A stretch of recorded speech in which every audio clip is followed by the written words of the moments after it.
Имандуу имансыз кыздын айырмасы,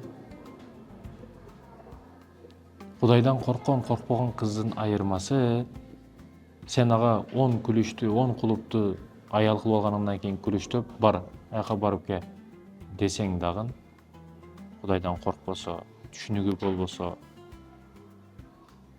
нафси өзүнүн каалоолорунан жогору турган болсо, ал баары кыянат кылат.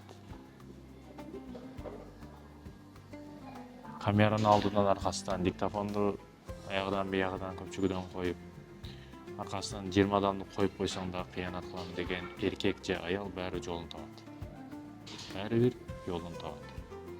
А бирок имандуу болгон кызчы, Кудайдан коркуу сезими бар кызчы, эчтеке койбойсуң. Ар дайым довольно жүрөсүң.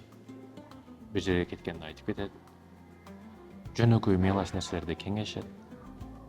Өз башымча болбойт. Себеби неге? Кудайдан коркот. Чөлдөбү, көлдөбү айырмасы жок. Ар бир жерде Кудайдан коркконуна байланыштуу мыйзамды бузбайт. Кудайдын мыйзамы неме?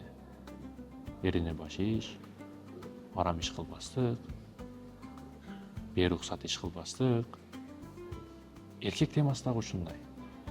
850 күчтүк кулп салып көчөгө чыгарсаңыз дагы баары бир эгер Кудайдан коркпосо кыянат кылат. Неге эркек кыянат кылат? Неге аял кыянат кылат? Аял красавица болбой калдыбы? Красавица толтур аялы бар, бирок кыянат кылганда толтур. Пресси жок, балты пресси жок. Эмчектери кичине жок. Фигурный эркектери болуп туруп кыянат кылган аялдар толтурат. Детальный кичине себептерди издегенге аракет кылабыз биз адамдар кыянатты. Бирок негизги себеби бирөө. Башка себеп жок. Кудайдан коркпой калган. Динден түшүнүгү жок. Мындай адам күнөө кылууга ар дайым шай даяр турат. Кудай сактасын. Динден түшүнүк берсин, терең илим берсин. Мекендештер.